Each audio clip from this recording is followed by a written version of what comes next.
मसीह में प्रिय भाइयों और बहनों, सबको हमारे प्रिय प्रभु यीशु के नाम से जय मसीह की।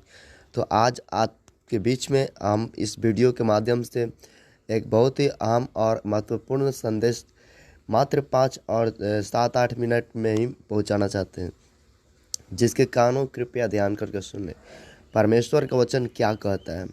मित्रों, आप जानते हैं धनवान होना गलत नहीं, परंतु जिस तरह इस धरती पर इंसान धनवान 2 नंबर धंधा करके होता है, वह तो 100% गलत है और वो परमेश्वर की नज़र में अधर्म है। परंतु जब आप इसी बात को बाइबल के अंदर देखेंगे, क्या एक मसीह होने के नाते धनवान होना जरूरी है, या धनवान होना चाहिए या नहीं होना चाहिए, या साधारण जीना जी कर ही परमेश्वर की महिमा कर सकते हैं।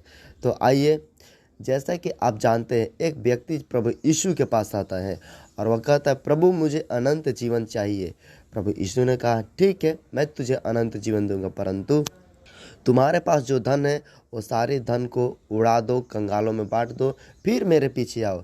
तो मित्रों, असल में प्रभु यीशु मसीह को उनको उस धनवान को कंगाल बनाने की जरूरत नहीं था, परंतु वास्तविक धनवान बनाने की जरूरत था। और यदि वो व्यक्ति यीशु की बात मान लेता तो प्रभु जरूर उसके धन को पूरा का पूरा लुटाने के लिए नहीं, परंतु थोड़ा दान करने के लिए प्रभु बोला था। इसलिए भजन संहिता में लिखा है उसका 75 अध्याय, और मैं आपके समझ के लिए पढ़ देता हूँ 6 और 7 वचन। देखिए, क्योंकि बढ़ती ना तो पूर्व से, ना पश्चिम से, और ना जंगल की ओर से आती है, परंतु परमेश्वर ही न्यायी है। वह एक को उठाता, दूसरे को गिराता है। परमेश्वर है जो धनवान बनाता है। भजन संहिता में आप दाऊद के जीवन को लीजिए। दाऊद एक चरवाहा, कंगाल, गरीब व्यक्ति था, परंतु परमेश्वर उसको परम प्रधान के रूप में, एक सूर्य के रूप में, पूरा इजराइल देश में एक शक्तिशाली योद्धा, शक्तिशाली राजा के रूप में परमेश्वर उसको बनाया। मित्रों, आप उसके बेटा सुलेमान को देखिए। सुलेमान इतना धनवान, दाऊद से बढ़कर धनवान, पूरा संसार में उसके जैसा कोई धनवान और बुद्धिमान न हुआ। साथ ही साथ आप इब्राहिम को देखिए। इब्राहिम का जीवन, इब्राहिम का खानदान, इब्राहिम को आने वाला वंशज को देखिए। उसका बेटा बेटी प्रधानमंत्री हुआ, है ना, उसका वंश में राजा उत्पन्न हुआ। इस प्रकार परमेश्वर का वचन कहता है मसीही लोग धनवान हो सकते हैं। आप क्रिस्टियानो रोनाल्डो को देखिए, या आप बड़े से बड़े परमेश्वर के मिशनरियों को देखिए। आप बिली ग्राहम को उठा लीजिए, उनका जीवन को देखिए। किसान का बेटा, परंतु परमेश्वर उनको प्रेसिडेंट, राष्ट्रपति से भी ऊंचा, उतना परमेश्वर उनको आशीष दिया।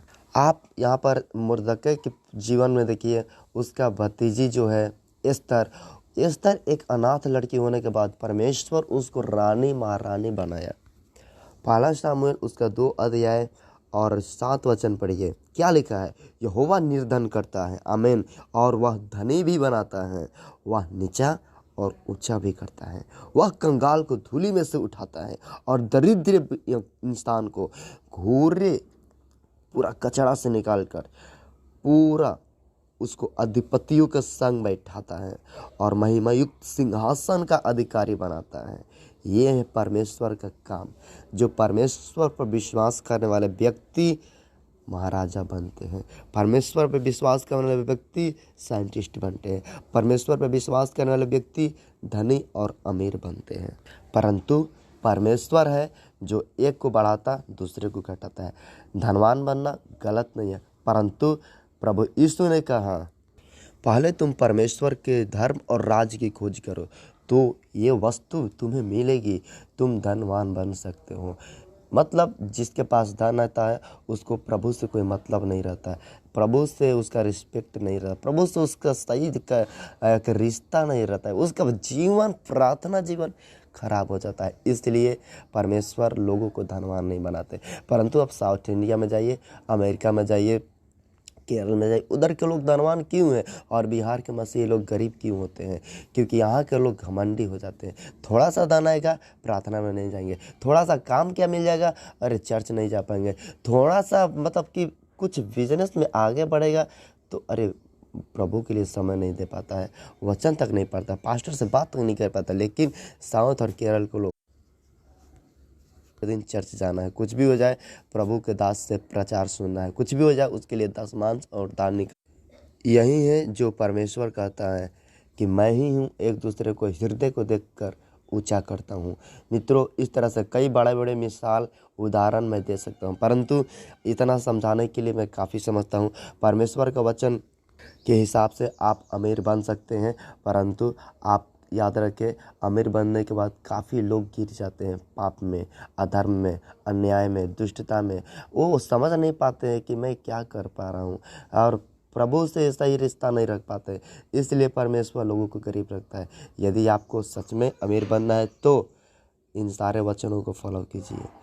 दुखियों के ऊपर दया कीजिए, पैसा को सेवकाई में इस्तेमाल कीजिए, पैसा को गरीब लोगों के लिए इस्तेमाल कीजिए। परंतु जिसके पास इनकम आने लगता है वो अपने रिश्तेदार, अपने खानदान, अपने बेटा बेटी, अपना मतलब कि उसी में पूरा अपना 5 उंगली का 20 उंगली घी में डुबा लेता है। इसलिए परमेश्वर की सबसे बड़ा तकलीफ ये होता है।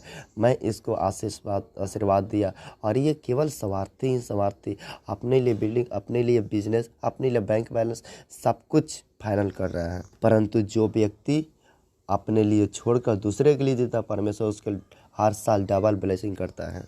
प्रभु यीशु स्वर्ग का राजा होकर कंगाल बन गया, क्यों? ताकि आप धनी बन सके। इसलिए याद रखें, परमेश्वर की इच्छा है आप धनवान बने, परंतु धनवान बनने के बाद आप कैसा बिहेवियर रखते हैं, इम्पोर्टेंट वो चीज़ है। सबको जय मसीह। यदि आप द लिविंग गॉड चैनल में नए हैं, ज़रूर हमारे चैनल को सब्सक्राइब करें। यदि आज के संदेश के द्वारा कुछ प्रेरणाएं मिलती है तो ज़रूर इस वीडियो को शेयर करें, लाइक करना ना भूलें।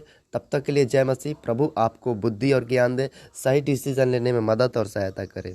आज का दिन आपका सुखद और सफलमय हो। आमीन।